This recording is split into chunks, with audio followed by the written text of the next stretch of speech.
कक्षा 10 के सभी विद्यार्थी जो हिंदी विषय की परीक्षा देने जा रहे हैं, ये वीडियो उनके लिए खास रहने वाला है, क्योंकि आपने डिमांड करी थी कक्षा 10 की टॉपर बच्चों की कॉपी लेकर के आइए और हमें बताइए कि किस प्रकार से पूरे अंक हिंदी में।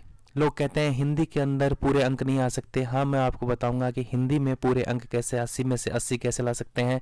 आप देख सकते हैं राजस्थान बोर्ड की एक कॉपी है और इस बच्चे ने 80 में से 80 अंक प्राप्त किए हैं, पूरे पूर्णांक इसने प्राप्त किए हैं।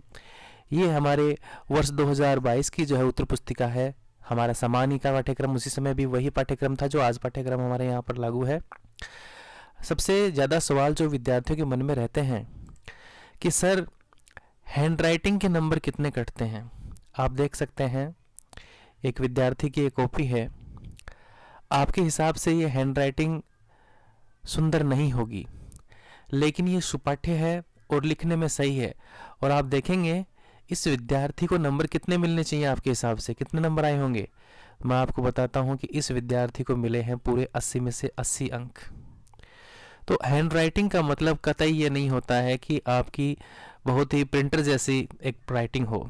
सुपाठ्य अक्षर होने चाहिए, साफ लिखना आपको आना चाहिए। दूसरा सवाल जो है हम इसमें देखने वाले हैं कि लेटर कैसे लिखें। सबसे ज़्यादा लेटर का प्रश्न होता है कि कितना लेटर लिखें, कैसे लिखें, क्या करें क्या नहीं करें। इसके बाद अगला सवाल हम इसमें देखेंगे कि व्याख्या कैसे करें कि पूरे के पूरे नंबर आएँ। और सबसे ज़्यादा प्रश्न जो बच्चों को परेशान करता है वो है कि निबंध कैसे लगे, कितने बड़ा लिखें कि हमें पूरे अंक उसमें मिले। दोस्तों, इसको सही तरीके से समझने के लिए मैं आपके साथ में लेकर के आया हूँ कि हम साथ में देखते चलेंगे ये 2022 का जो पेपर है हिंदी विषय का, ताकि आपको अच्छे से समझ में आ जाए कि किस प्रकार से प्रश्न पूछे गए थे और किस प्रकार से प्रश्न जो है हमें करने थे। तो चलिए, पहला प्रश्न जो था वो गद्यांश दे करके, और यहाँ पर हमसे प्रश्न पूछे गए थे गद्यांश में।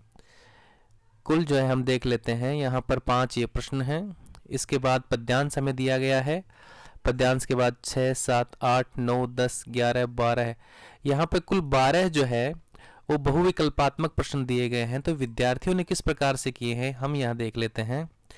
तो इस पहले विद्यार्थी ने क्या किया है कि प्रश्न संख्या 1 में एक टेबल बनाई है एक प्रकार से, और इस टेबल में प्रश्नों के उत्तर इन्होंने लिख दिए हैं और पूरे पूरे अंक इनको जो है 12 के 12 अंक यहाँ पर आप देख पाएंगे। इस विद्यार्थी को पूरे के पूरे 12 अंक यहाँ पर मिले हैं।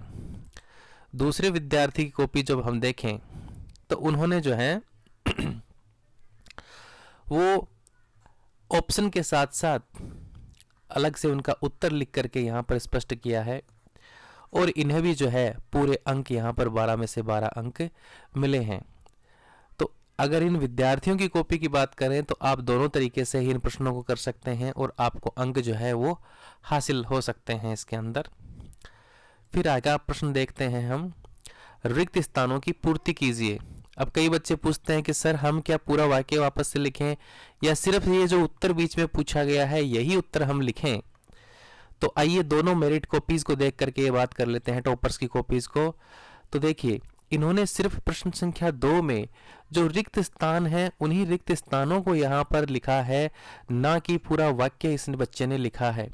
दूसरी मेरिट कॉपी में अगर हम देखें तो इन्होंने भी यहाँ पर पूरा का पूरा जो है वाक्य नहीं लिखा है, सिर्फ जो रिक्त स्थान पूछा गया है वही रिक्त स्थान यहाँ पर विद्यार्थियों ने लिखा है। इससे आपकी समय की बचत भी होगी और साफ पढ़ने में भी आएगा। कई बार आप क्या करते हैं कि पूरा वाक्य लिख देते हैं और उसमें बीच में कहीं डाल देते हैं, ये पता ही नहीं चल पाता है कि आपने वहाँ पर क्या किया है। या तो आप सिर्फ एक शब्द में उत्तर लिखें या फिर आप लिखते समय उस शब्द के नीचे अंडरलाइन करें, ताकि परीक्षक को ये पता चल सके कि आपका आंसर जो है ये है। तीसरा प्रश्न जो है हमारी बोर्ड परीक्षा में जो पूछा जाता है, अति लघुत्रात्मक प्रश्नों के उत्तर दीजिए, प्रत्येक प्रश्न के लिए शब्द सीमा 20 शब्द। तो आइए चलिए देख लेते हैं दोनों ही कॉपीज में। पहला प्रश्न क्या रहा हमारा? पहला प्रश्न है संधि की परिभाषा, संधि के प्रकार लिखिए। तो देखिए, संधि की परिभाषा इन्होंने लिख दी है स्पष्ट शब्दों में, और संधि के प्रकार। अब यहां हम 20 शब्द गिनने नहीं बैठेंगे, क्योंकि संधि के जो प्रकार हैं उनमें जितने शब्द आने हैं उतने तो शब्द आएंगे ही। आप अगर गिनने लगेंगे यहाँ पर तो 20 शब्दों से तो ये ज़्यादा हो गए, लेकिन जो वांछित उत्तर है वो तो हमें लिखना ही होगा। जो वांछित उत्तर है वो तो हमें यहाँ पर लिखना ही पड़ेगा, वरना हमारा उत्तर सही नहीं हो पाएगा। तो यहाँ पर इन्होंने जो है इस तरीके से उत्तर को लिखा है, दूसरे बच्चे ने इस प्रकार से उत्तर को लिखा है। अगला, कर्मधारय समास और बहुब्रीहि समास में अंतर बताइए। देखते हैं इन्होंने कैसे किया है। तो देखिए इन्होंने इस टेबल बना करके इस प्रश्न को किया है, और दूसरे विद्यार्थी का देखते हैं। तो इन्होंने कर्मधारय समास में अलग से बताया है, और दूसरा जो है बहुब्रीहि समास में, यानी 2 पंक्तियों में इन्होंने उत्तर लिख करके खत्म कर दिया है अपना। अगला प्रश्न, आकाश टूटना मुहावरे का अर्थ लिखिए। सिर्फ अर्थ पूछा है यहाँ पर। तो आकाश टूटना बड़ी विपत्ति आना, दूसरे विद्यार्थी ने किस प्रकार से किया है, सीधा आकाश टूटना बड़ी विपत्ति आना। इस विद्यार्थी ने बीच में लाइंस में गैप नहीं रखा है। मैं आपको अपनी तरफ से सलाह दूंगा कि आप जो है एक प्रश्न करके इस विद्यार्थी की तरह साफ साफ एक पंक्ति छोड़ें, ताकि अक्षर सुपाठ्य लगें और पढ़ने में आसानी रहे। इसके बाद चौथा प्रश्न, अंधा बाटे रेवड़ी फिर अपनों को दे, लोकोक्ति का अर्थ लिखिए। तो सिर्फ अर्थ पूछा है, अपने को दे, अंधा उपयोगी को ऐसे ही बांटता रहता है। नहीं, दूसरे विद्यार्थी का हम देखते हैं, सिर्फ अपना ही लाभ प्राप्त करना। इन्होंने सही उत्तर ढंग से मेरे हिसाब से ज़्यादा अच्छा लिखा है, सिर्फ अपना ही लाभ प्राप्त करना। अगला प्रश्न, नेताजी का चश्मा पाठ किसके योगदान को दर्शाता है।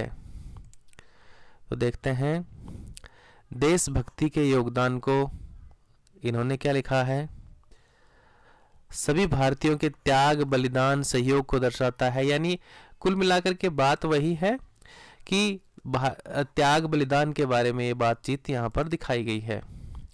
प्रश्न 6, मनु भंडारी के पिता की सबसे बड़ी दुर्बलता क्या थी। तो 6, मनु भंडारी के पिता की सबसे बड़ी दुर्बलता थी कि उन्होंने अपनों के विश्वासघात के कारण उनका दूसरों पर विश्वास समाप्त हो गया था। वे सभी लोगों को शक की नज़र से देखते थे। दूसरे विद्यार्थी ने देखते हैं, मनु भंडारी के पिता की सबसे बड़ी दुर्बलता, बोर्ड ने स्कैन करते समय जो है ये कॉपी इसके अंदर कट हो गया, तो हम इसको पढ़ नहीं पाएंगे, लेकिन इन्हें भी उसमें उत्तर में पूरे अंक जो है यहाँ पर प्राप्त हुए हैं। नौबत खाने में इबादत पाठ किसके बारे में है। तो प्रश्न संख्या 7, बिस्मिल्लाह खां साहब के बारे में है। यहाँ पर भी लिखा होगा इन्होंने, बिस्मिल्लाह खां उनके जीवन के बारे में है। फिर अगला प्रश्न देखते हैं, उद्धव तुम हो अति बड़भागी, गोपियों ने ऐसा क्यों कहा है। तो देखते हैं, गोपियों ने ऐसा इसलिए कहा क्योंकि उनको लगा कि जब श्री कृष्ण ने उद्धव के द्वारा योग संदेश भिजवाया तब वे उस योग संदेश को देखकर घबरा गई, तथा उन्होंने उद्धव पर व्यंग्य करते हुए कहा कि उद्धव तुम तो श्री कृष्ण के समीप रहते हुए भी उनके प्रेम में नहीं पड़े हो, इसलिए तुम बड़भागी हो। दूसरी कॉपी में यहाँ देखते हैं, गोपियों ने ऐसा व्यंग्य बाण चलाते हुए इसलिए कहा कि अभी तक प्रेम के धागे से अछूते किसी के प्रति उनका प्रेम आकर्षित नहीं हुआ था, इसलिए गोपियों व्यंग्यात्मक रूप से उद्धव को भाग्यशाली बताया। अगला प्रश्न, परशुराम जी का गुस्सा कैसे शांत हुआ। तो देखते हैं, जब श्री राम जी ने परशुराम जी को अपनी मृदु वाणी से समझाया तो परशुराम जी का गुस्सा समाप्त हो गया। इसमें परशुराम जी का गुस्सा राम के विनम्रता एवं शीतल वचनों को सुनने पर शांत हुआ। इसके बाद अगला, आत्मकथ्य कविता में किसकी अभिव्यक्ति है। तो आत्मकथ्य कविता में कवि जयशंकर प्रसाद के जीवन की अभिव्यक्ति है कि उन्होंने किस प्रकार कितने अधिक दुख झेले थे। दूसरी कॉपी में देख लेते हैं, आत्मकथ्य कविता में देशभक्तियों पर मजाक व अपनी कथा सुनने वालों का मजा बनाया गया। पता नहीं, ये मुझे समझ में नहीं आया, लेकिन इनको पूरे अंक मिले हैं यहाँ पर। स्पष्ट राइटिंग का कारण भी हो सकता है। लेकिन सही उत्तर यहाँ पर शायद इन्होंने लिखा है। माता का अंचल पाठ में किसका चित्रण किया गया? तो इस कॉपी में देखते हैं, माता का आंचल पाठ में एक नन्हे शिशु तथा उनके माता पिता के जीवन के बारे में बताया गया है। किस प्रकार भोलेनाथ को उसके माता पिता अतिशय प्रेम करते हैं? इसमें माता का आंचल पाठ में बाल मनोवृत्ति का चित्रण भोलेनाथ के द्वारा की गई है। भोलनाथ। तो छोटी मोटी अशुद्धियां जो है यहाँ पर मुझे दरकिनार करते हुए दिखाई दे रही हैं, किनको देखा नहीं गया है। यूमथांग का अर्थ लिखिए, यह कहाँ स्थित है? यूमथांग एक पर्वतीय क्षेत्र है जहाँ प्रकृति का सौंदर्य अति सुंदर है। यह सिक्किम गंगटोक में 500 फीट ऊंचाई पर स्थित है। दूसरे बच्चे ने क्या लिखा है? यूमथांग का अर्थ घाटियां, यह सिक्किम में स्थित है। इस वाली कॉपी में उत्तर एकदम सटीक लिखे गए हैं, जो सही हैं उनको बिल्कुल सटीक लिखा गया है। अच्छा, 20 शब्दों वाले हमने देख लिए। अब देखिए 4 से 16 तक के प्रत्येक प्रश्न के लिए अधिकतम उत्तर सीमा 40 शब्द है। 2 अंकों के प्रश्न है। अब 40 शब्द हमारे यहाँ तो 4 लाइन समझ लेते हैं, कई बार कुछ समझ लेते हैं। का असली क्या मतलब है? हालदार साहब ने पान वाले से पूछा, क्या पूछा और पान वाले ने क्या उत्तर दिया? तो देखते हैं। पान वाले से हालदार साहब ने पूछा कि कैप्टन कोई आजाद हिंद फौज का सिपाही है या नेताजी का कोई साथी है? तब पान वाले ने उपेक्षापूर्ण जवाब दिया कि ये लंगड़ा क्या जाएगा फौज, ये पागल है, पागल। इस प्रकार जवाब दिया था, उपहास किया था। यहाँ पर हालदार साहब ने पान वाले से पूछा कि आपके नेताजी सुभाष चंद्र बोस की मूर्ति पर चश्मा कैसे बदल जाता है? तब पान वाले ने कहा कि कैप्टन करता है, क्योंकि कैप्टन एक देशभक्त व्यक्ति था। उसे नेताजी की मूर्ति बिना चश्मे के अच्छी नहीं लगी थी तथा उन्हें लगता था कि नेताजी को बिना चश्मे असुविधा होती है। इस कारण वह अपने गिने चुने फ्रेमों में से एक लगा देता था। वह देशभक्त व्यक्ति व नेताजी का सम्मान करता था। देखिए विद्यार्थियों, इस उत्तर में दोनों ही आंसर बुक में कुछ थोड़ा सा अंतर है, जरूर है, लेकिन दोनों ही उत्तर क्योंकि उसी से संबंधित हैं तो उनको दोनों को सही माना गया है। विद्यार्थी के लिखे गए उत्तर को हमेशा सही माना जाता है अगर वह संदर्भ में है तो। अगला प्रश्न, बाल गोविंद भगत रेखा चित्र के माध्यम से किसके चरित्र का उद्घाटन किया गया है? बाल गोविंद भगत के रेखा चित्र के माध्यम से एक साधु का जीवन जीने वाले बाल गोविंद भगत के चरित्र का उद्घाटन किया गया है कि किस प्रकार वे गृहस्थ जीवन जीने के साथ अपना साधुत्व रूप भी बनाए रखते हैं। वे दूसरे की संपत्ति को व्यवहार में लाना तो दूर छूते तक नहीं हैं। दूसरे विद्यार्थी को देख लेते हैं। बाल गोविंद भगत रेखाचित्र के माध्यम से साधु वह एक गृहस्थ व्यक्ति के गुणों व चरित्र का उद्घाटन किया गया है, क्योंकि बाल गोविंद भगत ऐसे सिद्धांत पर चलते थे उससे यह लगता है जिससे बाल गोविंद भगत साधु हो, तथा वे खेती बाड़ी भी करते थे, इससे यह लगता है कि वह गृहस्थ व्यक्ति हैं। बाल गोविंद भगत किसी से खाम खां झगड़ा मोल नहीं लेते थे तथा खड़ा व्यवहार करते थे, कड़ा या दूसरों की वस्तु को छूते तक नहीं थे तथा बाकी से देखा जाए तो वे दूसरों के खेतों में शौच तक नहीं जाते थे। काफी अलग सा उत्तर यहाँ पर लिखा गया है, पूरे अंक मिले हैं इन्हें। अगला प्रश्न, नवाब साहब ने खीरे की फांकों को बिना खाए क्यों फेंक दिया? नवाब साहब ने जब देखा कि कोई और व्यक्ति भी उस डिब्बे में बैठा है तो अपनी नवाबी दिखाने का उन्हें एक मौका मिल गया, इसलिए उन्होंने खीरे की फांकों को खाया नहीं तो केवल सूंघ कर ही खिड़की से बाहर फेंक दिया। दूसरे विद्यार्थी का उत्तर, नवाब साहब ने खीरे की फांकों को बिना खाए इसलिए फेंक दिया क्योंकि वे नवाबी थे। वह अमीर व्यक्ति तथा यह तुच्छ सी वस्तु नवाब साहब लेखक के सामने कैसे खाएं, इसलिए नवाब साहब ने खीरे की फांकों को बिना खाए ही फेंक दी। यह सब व्यंग्यात्मक रूप से किया गया है क्योंकि जिस प्रकार बिना घटनाक्रम व पात्र के कहानी नहीं लिखी जा सकती, उसी प्रकार बिना भोजन खाए पेट नहीं भर सकता। ये बहुत ही अच्छा उत्तर इस बच्चे ने लिखा है, बहुत ही शानदार उत्तर ये मेरे हिसाब से है। अगला, काशी में मरण भी मंगल क्यों माना जाता है? नौबत खाने में इबादत पाठ के आधार पर लिखिए। काशी में मरण भी मंगल माना गया है क्योंकि काशी एक स्वर्ग है, जहां आपको स्वर्ग की भांति विभिन्न रूप देखने को मिलेंगे। वहां ऐतिहासिक स्थल, प्राकृतिक स्थल इतने मनोहारी हैं कि लोग उन्हें देखने के लिए बहुत अधिक उत्तेजित रहते हैं। इसके अलावा काशी में भगवान शिव व अन्य तीर्थ स्थल भी हैं, इसलिए यहाँ मरण भी मंगलकारी है। दूसरे विद्यार्थी ने कैसा लिखा है? काशी में मरण भी मंगल है इसलिए माना जाता है क्योंकि वहाँ गंगा मैया तथा गंगा मैया में ही अस्थियों को प्रवाहित किया जाता है। काशी में विश्वनाथ जी का मंदिर है, यहाँ बालाजी मंदिर, यहाँ बिस्मिल्लाह खां साहब भी हैं, इसलिए काशी में मरण भी मंगल माना जाता। काशी संस्कृति की पाठशाला है, यहाँ मिलीजुली संस्कृति है, एकता में अनेकता है। अगला, गोपियों ने राजधर्म किसे कहा और क्यों? जब श्री कृष्ण द्वारा दिए गए योग संदेश को लेकर उद्धव जी गोपियों के पास गए तो गोपियों ने कहा कि श्री कृष्ण मथुरा के राजा बन गए हैं, परंतु लगता है उन्हें राजा का धर्म ज्ञात नहीं है। राजधर्म यह होता है कि प्रजा के दुखों को दूर करना तथा उनसे प्रेम करना, उनकी रक्षा करना। प्रजा को सताना कोई राजधर्म नहीं होता।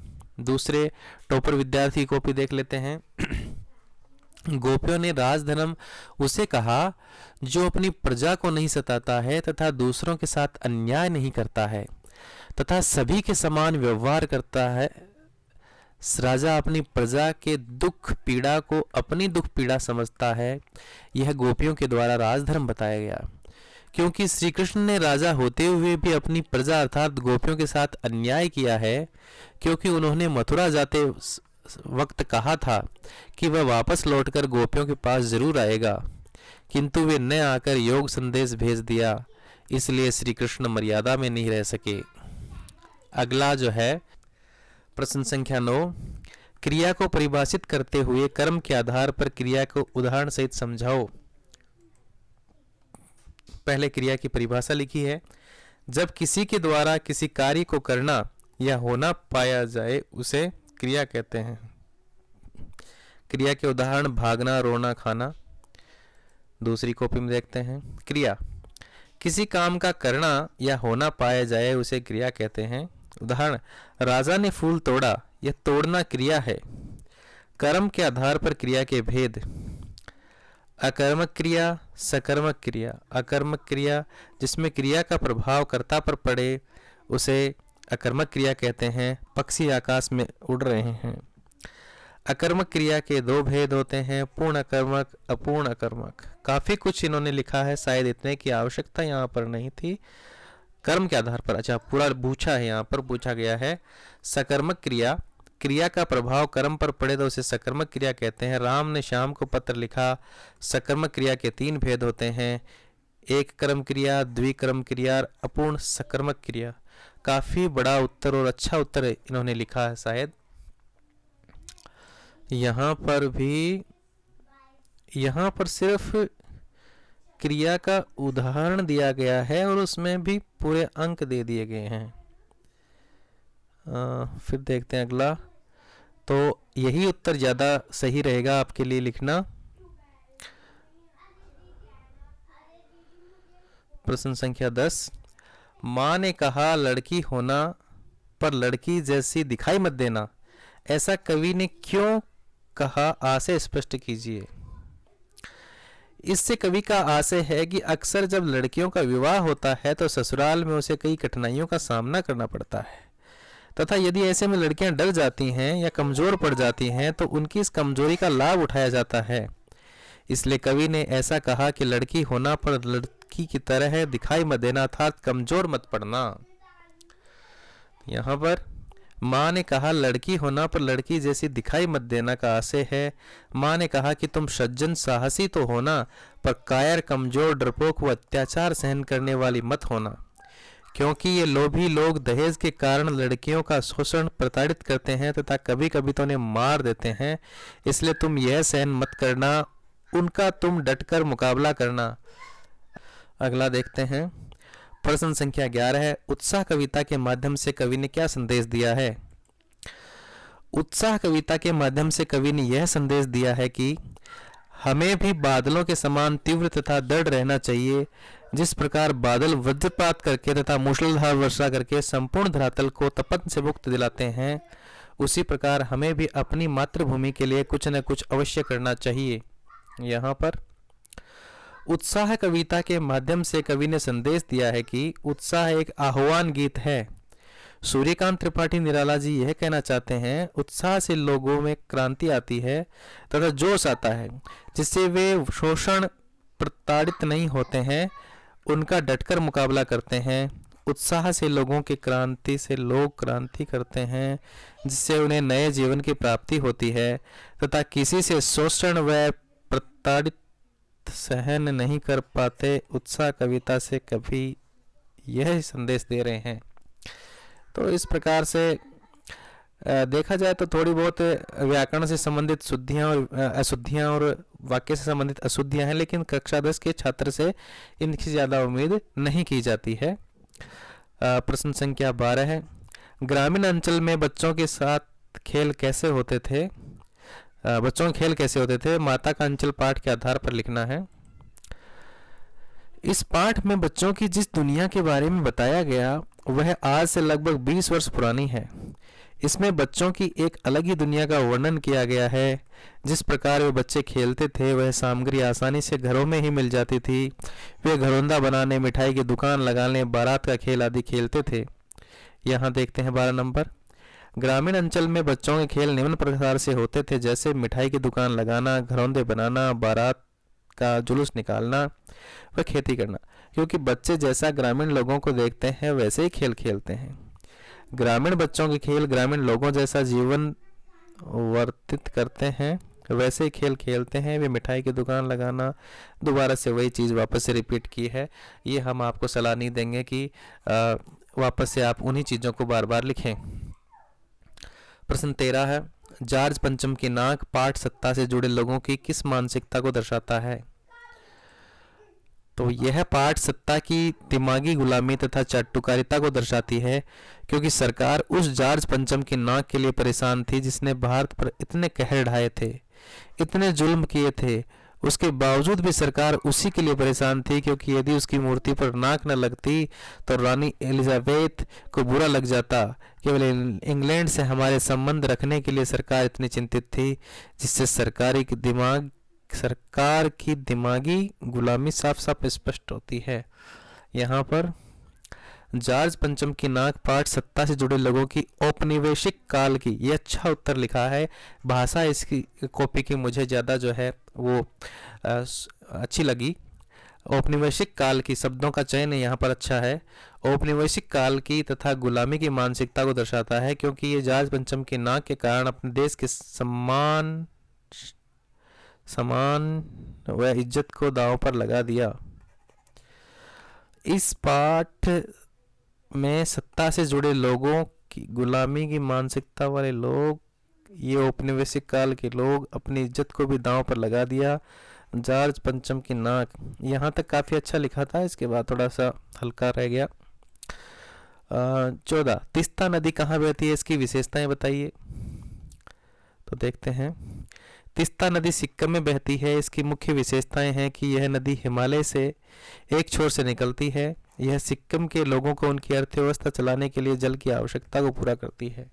दूसरी कॉपी में, तीस्ता नदी सिक्किम राज्य में बहती है क्योंकि ये हमारी अनेक आवश्यकताओं को पूरा करती है। यह लोगों के जीवन के लिए पीने के लिए पानी देती है, भोजन के लिए पानी देती है। तीस्ता नदी एक पवित्र नदी है। इससे हमारे देश की धार्मिक नदी होती है, जिससे लोगों को अनेक आवश्यकता जैसे विद्युत प्राप्त करना, उद्योग धंधों में पानी की आवश्यकता को पूरी करना। तीस्ता नदी स्वच्छ तथा निर्मल है तथा सौंदर्य बहुत ही सुंदर है। तो आप देख सकते हैं 10वीं क्लास के बच्चे का स्तर ही पूछा है, जो लिखा है उसे सही माना गया है। प्रश्न संख्या 15 है, यशपाल का जीवन परिचय एवं कृतित्व संक्षेप में लिखिए, अथवा में है यतीन्द्र मिश्र का व्यक्तित्व एवं कृतित्व संक्षिप्त में लिखिए। तो देखिए यशपाल का जीवन परिचय कैसे लिखा है। इन्होंने कौन सा प्रश्न किया है, यशपाल का ही किया है। पहले इनका देखते हैं। यशपाल का जन्म 1899 में मध्य प्रदेश में हुआ। इन्होंने वहीं अपने गांव में ही शिक्षा प्राप्त की। ये बहुत ही प्रमुख कवि माने जाते हैं। इन्होंने लखनऊ अंदाज को 8 खंडों में प्रकाशित किया। इनकी मृत्यु 1968 में हुई। फिर मानव, पहले उनका थोड़ा सा परिचय दिया, फिर आगे बताया। यशपाल ने मानव के नवाबी रहन सहन पर काव्य रचना व कहानी संग्रह लिखी। इन्होंने प्रकृति की सौंदर्यता का अद्भुत चित्रण किया है। यशपाल ने राष्ट्र के प्रेम का अद्भुत चित्रण व वर्णन किया है। इन्होंने समाज में होने वाले भेदभावों पर विस्तार पूर्वक वर्णन करते हुए लोगों को सजग किया। इन्होंने नारी चित्रण किया। यशपाल बहुत ही प्रमुख कवि माने जाते हैं क्योंकि उन्होंने नारी के सौंदर्य का ऐसा चित्रण किया, प्रकृति प्रेमी का भी बहुत अद्भुत वर्णन किया। इन्होंने प्रकृति की सुंदरता, जैसे फाल्गुन से हमारी की सौंदर्यता बहुत ही अद्भुत होती है, पता नहीं क्या है। रचनाएं नाश और निर्माण, फूल और कांटे, आदमी जात का आदमी, ये इन्होंने लिखा है। दूसरी कॉपी का उत्तर जो है वो यशपाल जी का जन्म 1903 में 1903 इन दोनों में यहाँ पर अंतर है। 1899 1903 सही उत्तर क्या है वो आप जानते होंगे। पंजाब के फिरोजपुर छावनी में हुआ।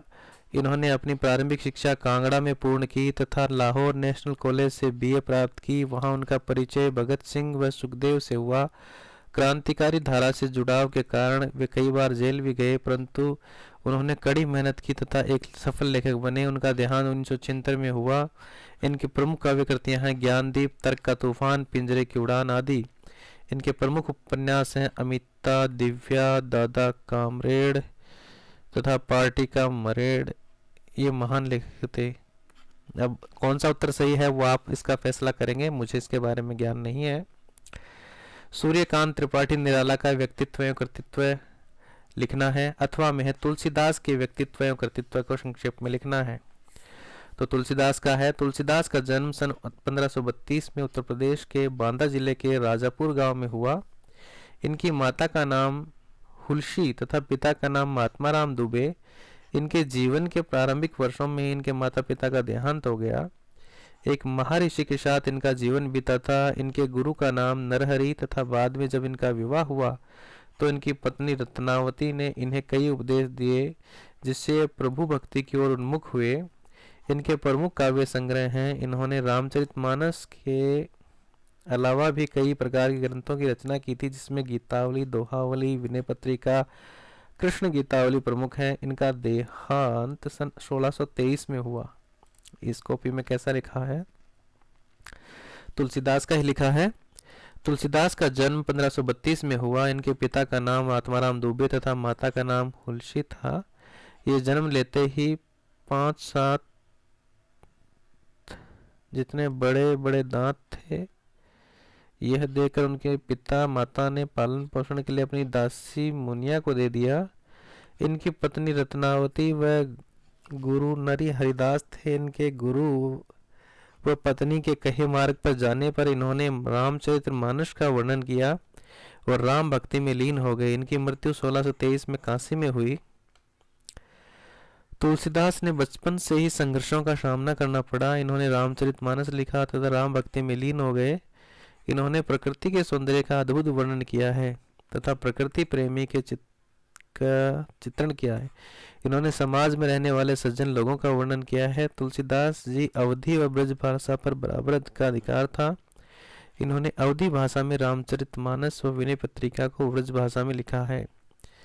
इनकी रचनाएं निम्न हैं: रामचरितमानस, गीतावती, कृष्ण गीतावली शायद विली है, विनय पत्रिका और दोहावली आदि। आगे प्रश्न संख्या 17 है। प्रश्न संख्या 17 में निम्नलिखित पठित गद्यांश की सप्रसंग व्याख्या कीजिए। तो ये गद्यांश दिए गए हैं 2। बार बार सोचते सीधे निकल जाएंगे, मास्टर बनाना भूल गया, 15 दिन बाद भी कस्बे में गुजरे तो ख्याल आ गई सुभाष की प्रतिमा। शहनाई के इस मंगल ध्वनि के नायक बिस्मिल्लाह खां अमरुद्दीन। ये 2 गद्यांश हैं, देखिए हैं कैसा किया है। तो 1+2 इन्होंने डिवाइड कर रखा है। आइए यहाँ देखते हैं संकेत। पहले इन्होंने बताया है कि हमने कौन सा किया, अथवा वाला किया है या नहीं किया है। शब्दार्थ लिखे हैं, संदर्भ दिया है। प्रस्तुत गद्यांश हमारी कक्षा 10वीं की हिंदी की पाठ्य पुस्तक क्षितिज भाग 2 के नौबत खाने पाठ से लिया गया है, जिसके कवि यतीन्द्र मिश्र हैं। फिर प्रसंग लिखा है, प्रस्तुत गद्यांश में बिस्मिल्लाह खां प्रार्थना करते हैं, उनके बारे में वर्णन किया गया है।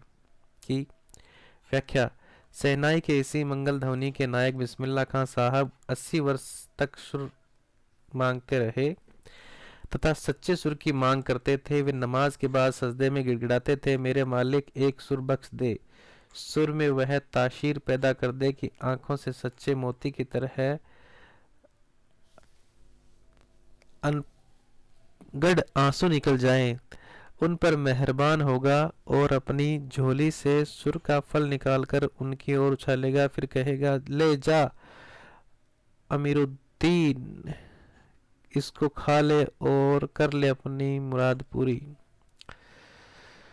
विशेष, प्रस्तुत गद्यांश की भाषा सहज व सरल है। इसमें लोकोक्ति व मुहावरों का प्रयोग हुआ। इसमें तद्भव तत्सम शब्दों का बाहुल्यात है। कवि भाषा मार्मिक है।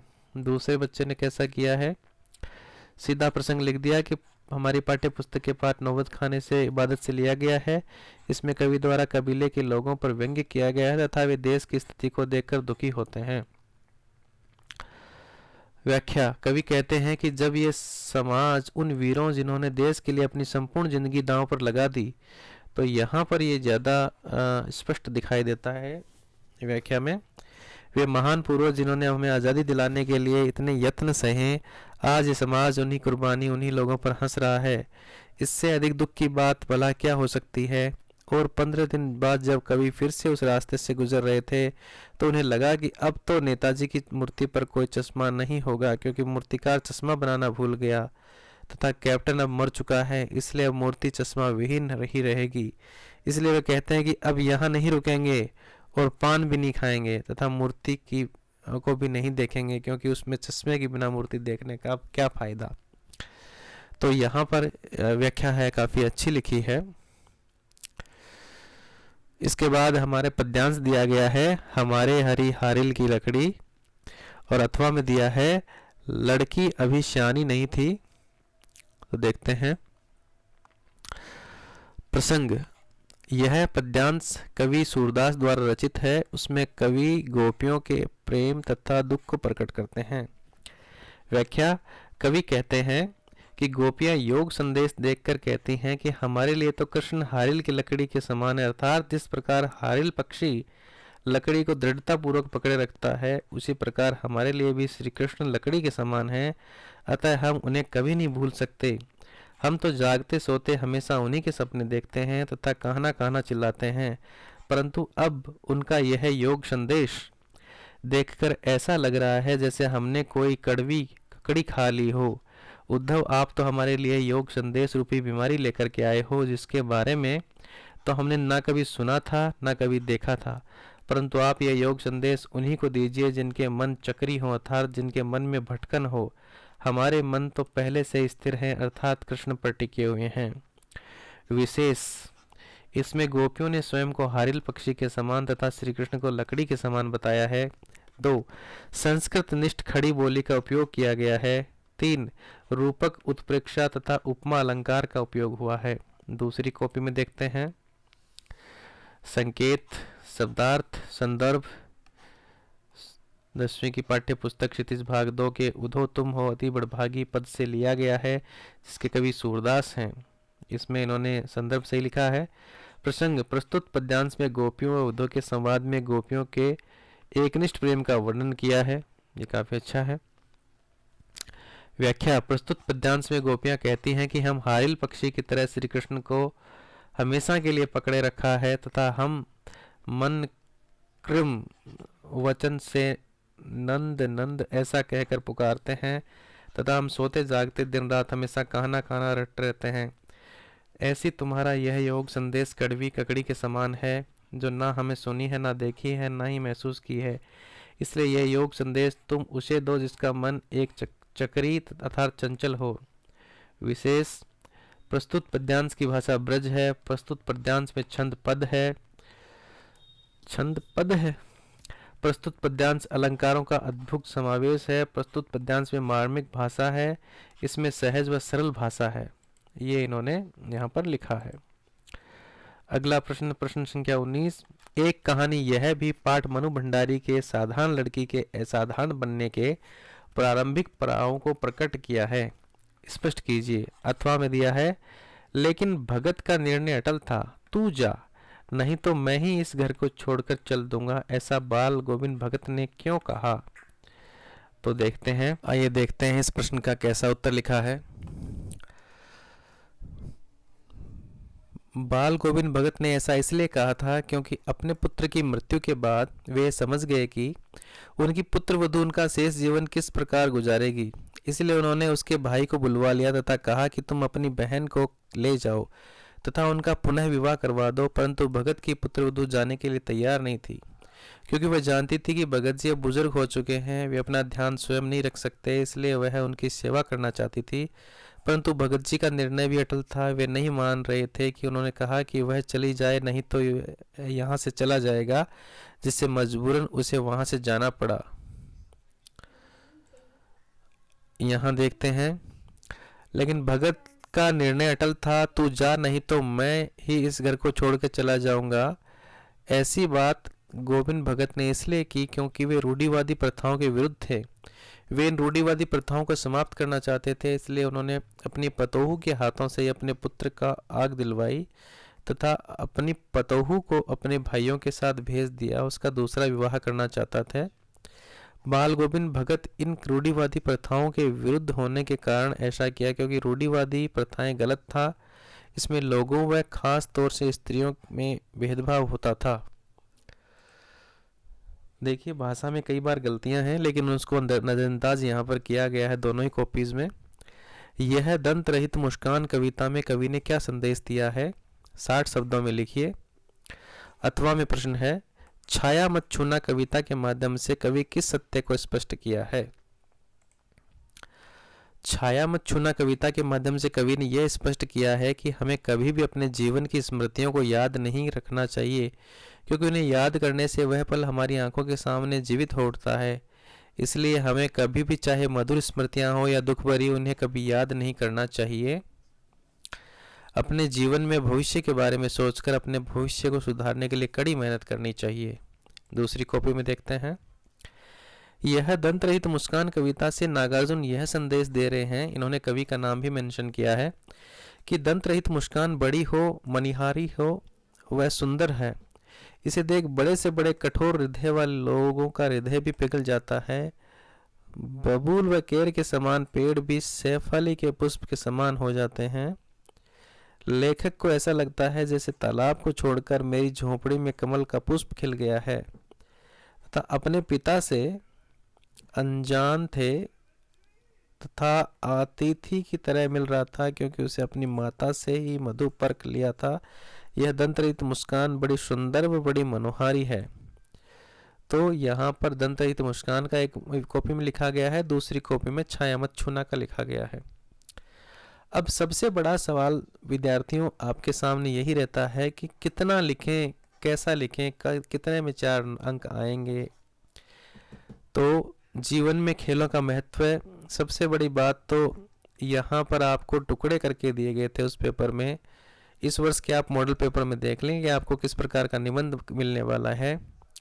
तो जीवन में खेलों का महत्व है, वैश्विक महामारी कोरोना, राजस्थान के त्यौहार और मेरा प्रिय महापुरुष, ये जो हैं 4 निबंध यहाँ पर दिए गए थे। तो देखते हैं कि किस प्रकार से इन बच्चों ने, जिनको पूरे में से पूरे अंक मिले हैं, इन्होंने किस प्रकार से निबंध यहाँ पर लिखा है। वैश्विक महामारी कोरोना, रूपरेखा, प्रस्तावना वगैरह। प्रस्तावना। हम सामाजिक प्राणी, हमारा समाज सदाचारी है तथा हमने अनेक बार अपने समाज को गर्व महसूस कराने का प्रयास करते हैं। जैसे पहले आज़ादी से पहले हम गुलामी की जंजीरों में फंसे, हमने प्रयास किया तब आज़ाद हो जाएं। हम समाज पर गर्व महसूस करते, उससे पहले यह वैश्विक महामारी कोरोना समस्या हमारे सामने अजगर के नाते मुंह खोले बैठी। यह हमारी आकांक्षाओं, ग्रंथों को नष्ट कर जाती। तो इसके बाद हम देखते हैं उन्होंने शुरुआत कैसे की। यह एक ऐसी महामारी है जो 31 दिसंबर 2019 को सर्वप्रथम चीन के वुहान शहर में प्रकाश में आई। धीरे धीरे यह महामारी संपूर्ण पृथ्वी पर फैल गई तथा विश्व के लगभग सभी देशों को काफी नुकसान पहुंचाया। यह बीमारी बहुत ही भयानक थी। विश्व स्वास्थ्य संगठन ने इसका एक नाम रखा कोविड-19, क्योंकि कोविड-19 में को का अर्थ है कोरोना तथा वी का अर्थ है वायरस, अड़य का अर्थ है डिजीज। यह बीमारी 2019 में फैली थी, इसलिए 2019 में 19 लिया गया। इस बीमारी का वायरस के कारण कई लाखों लोगों की मृत्यु हो गई। तो ये बिल्कुल यहाँ पर सही इन्होंने लिखा है। महामारी का फैलाव। यह महामारी पूरे विश्व में इतनी अधिक फैल गई कि लोगों के लिए यह एक त्रासदी बन चुकी थी। विश्व के सभी देशों में आर्थिक गतिविधियां लगभग समाप्त हो गई थी तथा लॉकडाउन लागू कर दिए गए थे। विश्व के विकसित देशों ने भी इस महामारी के सामने घुटने टेक दिए थे। जिससे भी यह महामारी होती थी, चंद घंटों में उस व्यक्ति की मृत्यु हो जाती थी। यह वायरस एक दूसरे को छूने पर फैलता था। लोग रोगी के पास भी नहीं जाते थे, क्योंकि यदि वे उसके पास जाते तो यह बीमारी उन्हें भी लग जाती थी। इस बीमारी के परिणाम स्वरूप लोगों की आर्थिक स्थिति शोचनीय हो गई थी। महामारी की भयावहता। यह महामारी इतनी भयानक थी कि लोग इससे डरकर शहर छोड़ भाग रहे थे। कुछ लोगों के पास तो खाने की चीज़ों का अकाल पड़ गया था। लोगों को एक दूसरे देश भागना पड़ रहा था। इस संक्रमण का लक्ष्य था खांसी जुकाम का लक्षण था खांसी जुकाम, सर्दी, गले में दर्द, सांस फूलना आदि। सही उपचार न मिलने पर रोगी की मृत्यु भी हो जाती थी। सभी देशों की सरकारें इस महामारी से बचने के लिए विभिन्न प्रकार की व्यवस्थाएं कर रहे थे, परंतु उसके बावजूद भी कोई देश इस महामारी पर नियंत्रण नहीं पा सकता था। विभिन्न जगहों पर कोरोना की जांच के लिए कैंपों की व्यवस्था की जा रही थी, परंतु फिर भी इस महामारी का प्रभाव धीरे धीरे बढ़ ही जा रहा था। दुनिया के लगभग सभी देश इससे परेशान थे। इससे बचने के लिए तथा लोगों को एक मूलभूत आवश्यकताओं को पहुंचाने के लिए सरकार ने कई प्रकार के कार्यक्रम भी किए थे तथा अनाज, दालें, आटा आदि वस्तुओं को भी बांटा जा रहा था, ताकि बिल्कुल निर्धन जो परिवार हैं उनकी आर्थिक स्थिति बिगड़े होने के कारण वे भूखे ना रहें, सभी लोगों तक सही उपचार पहुंचे आदि सभी कार्यों की जिम्मेदारी सरकार की थी। इतना इन्होंने पॉइंट लिखा है। बीमारी से बचने के उपाय। इस महामारी से बचने के लिए सरकार ने विभिन्न प्रकार के कार्य किए थे, जैसे लॉकडाउन, कर्फ्यू, आइसोलेशन, क्वारंटीन आदि व्यवस्थाओं की थी। विभिन्न देशों के वैज्ञानिक तथा सरकारें इस महामारी से बचाव के लिए टीके आदि की खोज कर रहे थे, परंतु इतनी आसानी से इस महामारी का इलाज पाना मुश्किल था। विभिन्न देशों की आर्थिक गतिविधियां बिल्कुल धीमी पड़ी गई थी। कई प्रकार के देश तो अन्य देशों से कर्ज लेकर अपना कार्य कर रहे थे। लोग व्यापार के लिए एक जगह से दूसरे स्थान पर नहीं जा पा रहे थे, क्योंकि यातायात व परिवहन के सभी साधन समाप्त हो गए थे। सरकार ने विभिन्न परिवहन के साधनों पर रोक लगा रखी थी। इससे बचाव के लिए सार्वजनिक स्थानों पर जाने, भीड़ इकट्ठी करने, दुकानों पर लोगों के एकत्र होने पर रोक लगा दी गई थी तथा इन नियमों का पालन सुनिश्चित करने के लिए स्थानीय सरकार व पुलिस को जिम्मेदारी सौंपी गई। इसलिए केवल पुलिस यह सुनिश्चित कर रही थी कोई व्यक्ति घर से बाहर न निकले।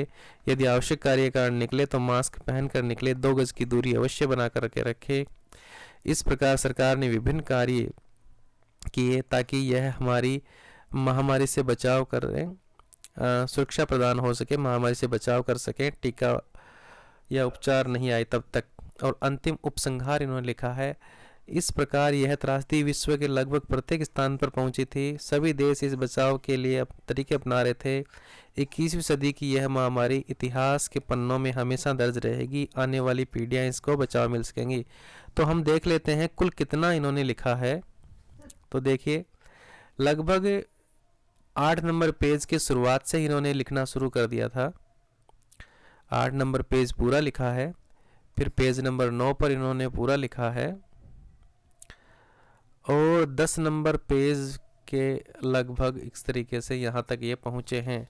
तो लगभग 2.5 पेज पूरे अगर माने तो इन्होंने हमारी कॉपी के यहाँ पर लिखे हैं। इनका भी पेज हम देख लेते हैं।